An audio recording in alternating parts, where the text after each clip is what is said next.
Bonjour.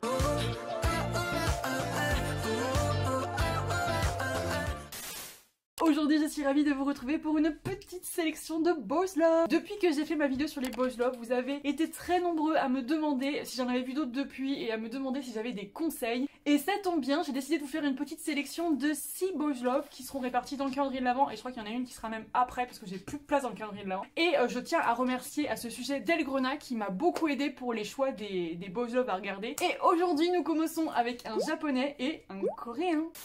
Le premier dont je vais vous parler aujourd'hui, du coup, ça s'appelle Mr. Heart et c'est le drama coréen de notre petite sélection. Je vous préviens, c'est un concentré de mignonnerie. Notre héros est un coureur lièvre, c'est-à-dire un coureur qui va aider le coureur principal à courir. Je sais pas si je suis très claire. C'est un personnage ultra lumineux, ultra souriant, vraiment. À chaque fois qu'il apparaît à l'écran, j'ai l'impression que l'écran s'illumine littéralement. Et de l'autre côté, nous avons cette fois un coureur de marathon qui ne s'intéresse à rien d'autre que la course et qui n'a qu'une seule en tête, est à la hauteur des attentes des autres, des siennes, de sa famille. Bref, sa seule ambition c'est de gagner la prochaine course. Et vous vous en doutez, nous avons un coureur lièvre et un coureur de marathon, forcément, ils vont être amenés à courir ensemble, à s'entraider, une amitié va naître et plus si affinité.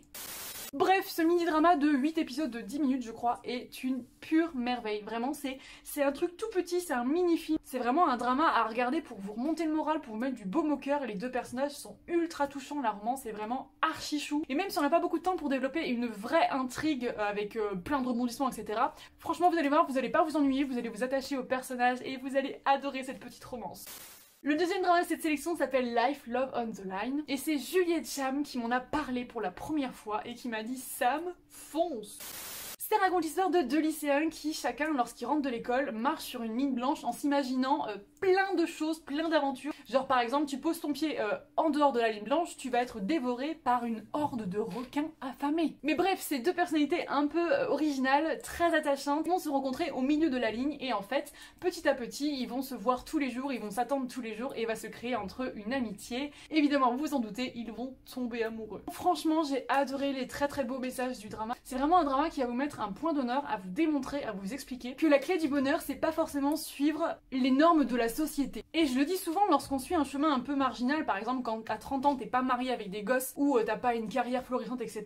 Les gens tentent de manière inconsciente de nous remettre dans le droit chemin. Chacun devrait avoir le droit de choisir. Et franchement leur histoire est juste magnifique, elle est hyper crédible, elle est hyper réaliste. Les deux héros brillent vraiment par leur amour inconditionnel et tu sens que leur relation elle est tellement vraie, elle est tellement juste. Il ne fait seulement que 4 épisodes d'une heure je crois, donc c'est pas énorme et pourtant il arrive vraiment à développer de très belles choses. Donc franchement je vous le conseille de tout mon cœur, c'est un drama qui est très touchant. Il n'y en a pas beaucoup de boys love japonaises et celle-ci est particulièrement réussie.